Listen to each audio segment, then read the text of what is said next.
Normally on this channel, we show places that are either really expensive or really opulent or just crazy in general, but today we're going to do something different. We're going to show you 3 different apartments in central Tokyo that are all under $1,000. Without any further ado, let's go take a look. The first of the 3 properties is located to the north of the ever more popular Hatagaya station. This area is a quiet, somewhat hipstery neighborhood that has great eateries and cafes, but also some rare things nearby, well, for Tokyo at least.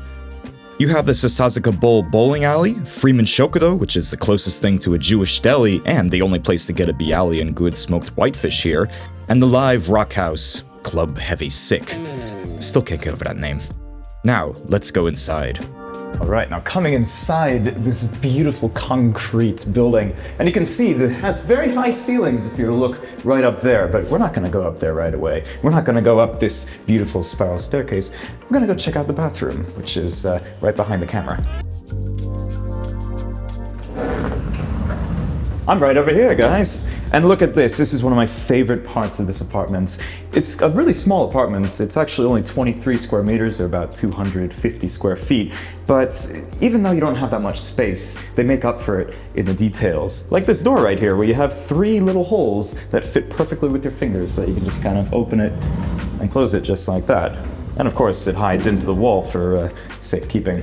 But it's a very basic bathroom, but you do have everything you need. Of course, your toilet over here, this is a more basic kind. It doesn't have the heated seats or the bidet and all that kind of stuff, the fancy stuff, but who really needs that, right? It's good to have, nothing you really need though. And a beautiful little sink over here, complete with a mirror, and some extra storage up here.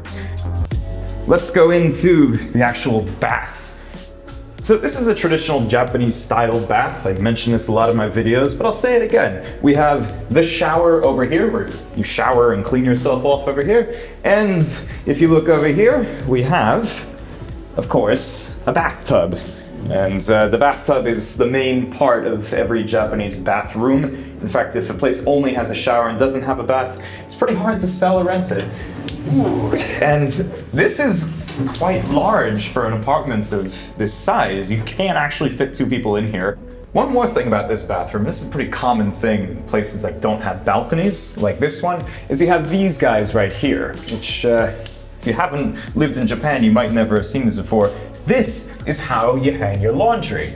In Japan, they don't usually have dryers with their washers, so a lot of places will have either this or something on the balcony that you can just hang your clothes to dry.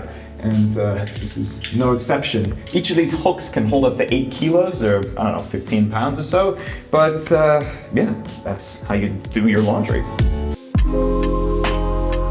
So speaking of laundry, I just told you where you hang the laundry, but where do you do it? Well, the answer is right next to the entrance right here. You have this platform where you have, this is the drain and this is the water coming in. So you put your laundry machine right here. In Japan, almost no apartments will come with a fridge or a laundry machine, so you have to get that yourself, but they're not too expensive over here. And you can see this is where you plug it in as well. What I love about this is that they purposely didn't try to hide everything, so they kept the electric boxes on the outside of the wall, and you can see exactly how it goes right over here to this little light up here. I like that a lot. But speaking of going up, let's go upstairs and see the bedroom area. So coming upstairs, I just love spiral staircases. You get into the main part of the apartment, which is this room right here. It's more of a studio, but it's a studio over 2 floors if you think about it. But what I love about this is just the very high ceilings. Most ceilings in Japan are usually around maybe, I don't know, 8 feet or something like that, 2.4 meters. But just a little bit about this place is that, well, these walls have a secret, and we'll let the architect actually explain that. コンクリートをできるだけ少なく、することで、杭を、少なくする、軽くするっていうのでコストダウンと材料を、リーズナブルに使う。実は人気がなくなった時に隣の部屋と一緒にして、隣の部屋と一緒にすることで今23平米が50平米になる。でファミリーの方が住める。とかいろんな使い方を実現する。これが2つ目のコンセプトになります。If you've been in a Japanese apartment before, you'll probably notice that There's no plugs anywhere. It's a pretty common thing. There should be a lot more. But this place actually is pretty good about that. There's 3 plugs right over there, but there's also these 2 secret plugs, which if you just pull on this little tab, pop right up very loudly, but yeah, these totally work. So this is great to have right next to your bed or something if you just want to charge your phone. But yeah, this is one interesting way that they're able to deal with the lack of plugs. So this apartment has 3 basic colors to it. You have the white walls and also the concrete walls and floors and also wood, like the brown of the wood. And this is something that's very hard to find in Japan, is actual wooden hardwood floors, right? It's mostly just a laminate, but I absolutely love these. And in the event that they do get a little bit too rough, you can just polish them right up and put some new varnish on them. Now in one of these unbreakable walls, you'll see it has these holes all over the place, and this is a common way that they make reinforced concrete walls in Japan. If you look in here, there's a little piece of metal, that's the actual reinforcement, and you can plug a screw or something in there to make it into a hook, so you can make this into a little more closet space, which you're gonna need because this is your closet. It's completely exposed, but you do have plenty of space to have, you know, most of your clothing and even some of your shoes on the top over there. But my favorite part of this room, of course, it's always my favorite part of every place, is the kitchen. So this rental actually comes with this stovetop. It's a induction heat 2-burner stove. But if you don't like induction heat, this place has you covered. If you look right under here, you'll see it actually has a gas line in it. So you can just wire up your own little stove and have a gas stove like it's nobody's business. And with a gas stove, of course, you need to have enough ventilation, which is what we have right up here.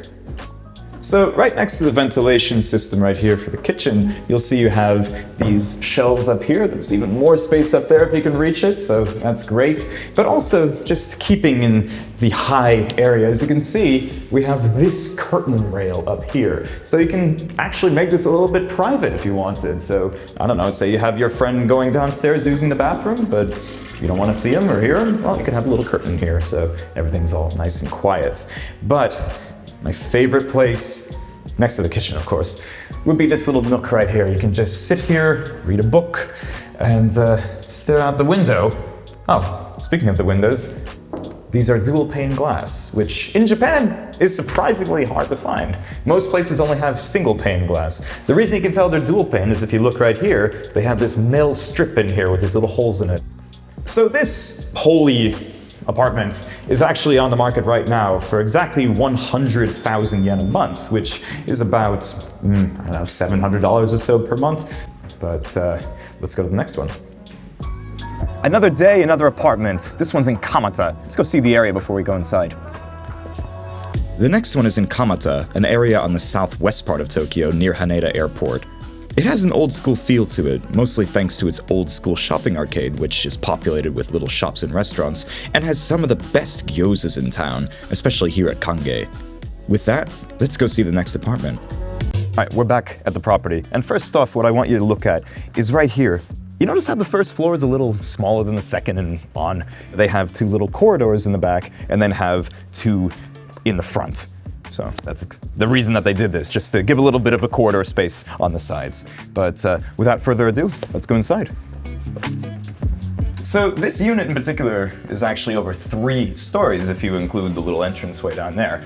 And in every Japanese house and apartment, first thing you do is you take off your shoes, which you would do downstairs. But if you notice, there's no storage down there. So what did they do? They made plenty of storage right over here. So this is where you can put all your shoes, you can put some plants, books, anything like that, just make it a little more homey looking in here. And when you're inside, you'll see you're in your entertainment space. So the whole apartment is actually 32 square meters, but this room right here is about maybe 15 or 16, so you get a lot of space overall, just for the living room and dining room area. And it's great because say you have your guests over and they need to use the bathroom, well, that's right over here. In the first apartment, we saw what a really nicely done bathroom is, a really unique bathroom. This is actually the same architect as the other one, but he decided to go for a more traditional Japanese look for this one.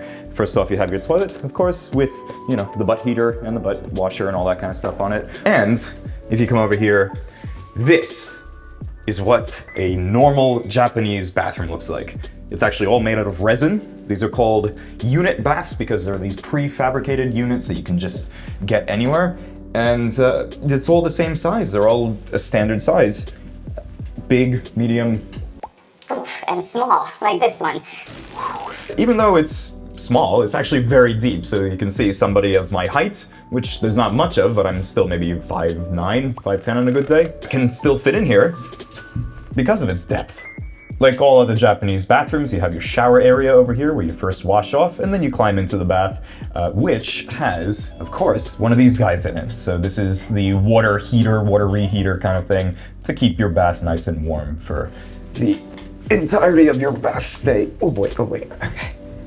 So once you're done with your bath, you come on, dry off right over here in your little washing space, and you have your sink right here ready for you. This is actually a pretty large sink for Japanese standards, and the nice thing about this is you have the storage underneath, and it's very nicely designed wooden counter space, and also a real medicine cabinet.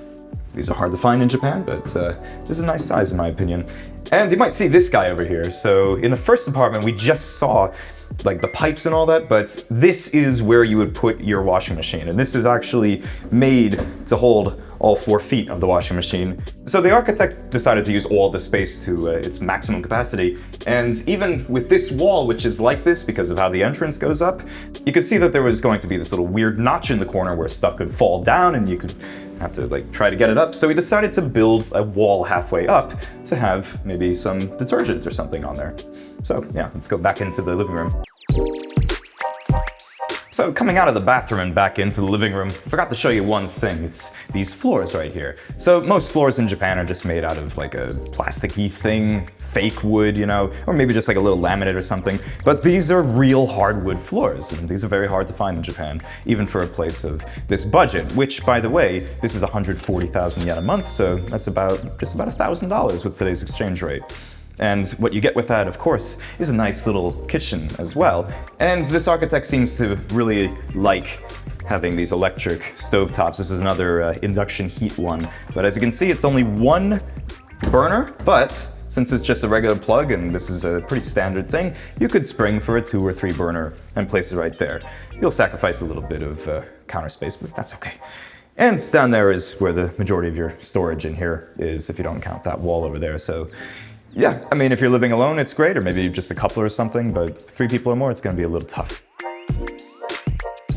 So this place is technically a 1 bedroom, 1 bath, or 1 LDK as they call it in Japan, and this is the bedroom. It's not that big, but you could fit a pretty small bed in here, and not much else, but at least you have your big storage over here. The architect of this really likes to have open storage, so yeah, as you can see, it's just an open closet, no doors or anything like that, which is good if, you know, it's just you or you and a mate living here. But the best part of this apartment is not here, not inside, but outside, right where the cameraman is standing. So let's go take a look at that.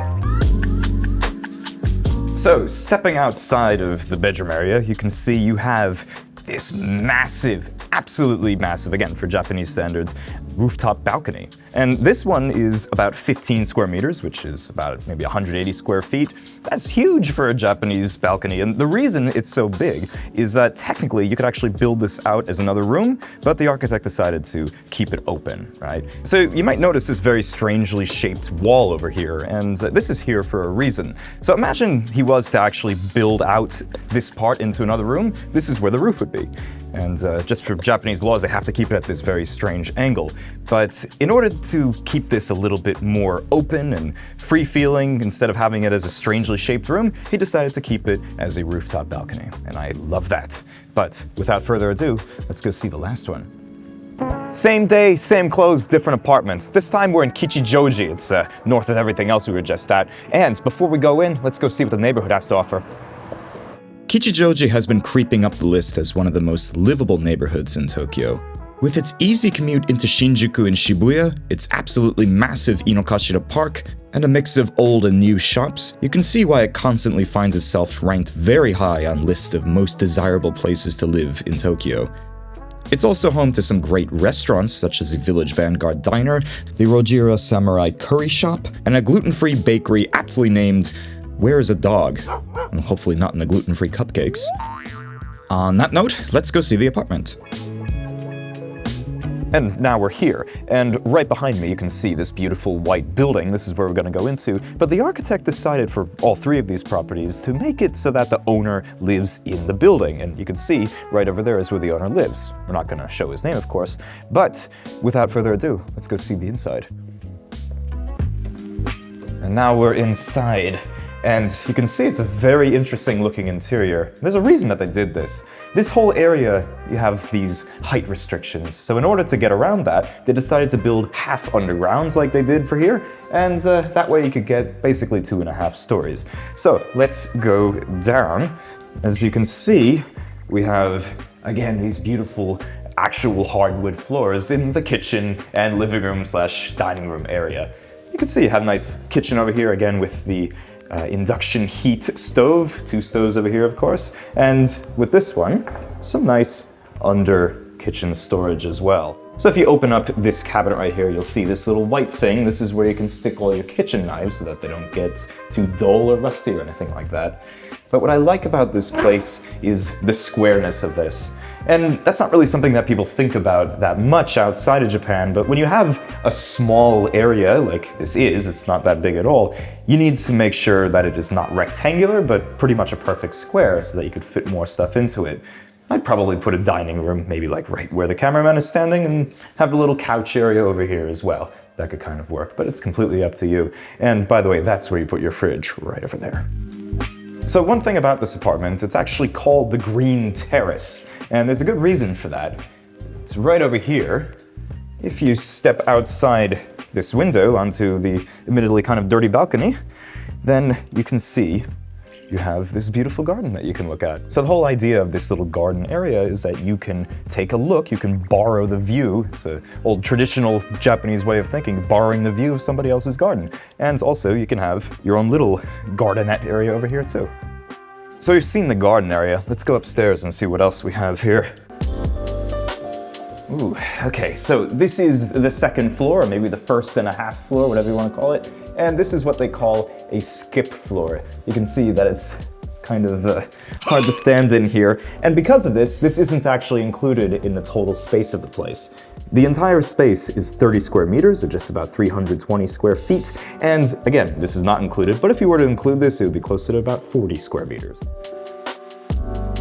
Welcome to my overground lair, and as you can see, it's a perfect square just like the room below it, so it's surprisingly easy to lay out. And another thing is, especially if you're sitting down, it's surprisingly large in here. You could definitely have a nice little table and maybe, I don't know, a TV or something like that. Just have this be your rec room or something along those lines. But there is one more room in this place I'd like to show you. And it's this room. This is the bedroom. And it's quite nice. So you can see you have plenty of space up here for a bed. You could probably fit what they call a double or a full back home right over here, no problem. And the nice thing about this is that the closets here don't open outward, but just slide open just to maximize all the space. And well, this is the first time of all the 3 units that we've seen that the architect decided to put a lot more storage in here. So this is your nice closet right here. So not only do you have the closet over there, you have these guys over here, these little cubbies to put all your knickknacks and extra clothes. But speaking of extra clothes, if you have a lot of clothes, which I don't, but if you did, you could hang a little more up here, just a little extra storage space. But my favorite part about this place must be, other than the garden, the bathroom, which is actually an ensuite. It's right here, and you can see you have this wood board over here, which I absolutely love. Have all the water washed down there, and of course, as it is in Japan, shower off right over here, and then hop in to your bath, which is kind of, size-wise at least, a combination of the first and the second one that we just saw. Not too big, not too small, but again, very deep. And of course, it has the water reheater thing, which is right behind me. Also in this room, you actually have a curtain rail, so you don't have to worry about things getting too wet outside if you don't want them to. And this is where you put your washer as well. And your toilet over there too. But really not much else to say about this place. Ooh, except there is one thing. We have a very perilous window out here, but you can see that the designer decided to put these bars right over here so you can't drunkenly fall out. But this place is listed for 125,000 yen a month, which is significantly lower than $1,000. And with that, you get this beautiful 2.5, 3-story, whatever you want to call it, masterpiece in the middle of Kichijoji. And that is it for our video today. Thank you so much to Tsuyoshi Shindo, the architect of all these 3 places, and thank you so much for watching. If you want to learn more about other kind of properties in Tokyo, feel free to look at the link in the description below. And until next time, thanks for watching.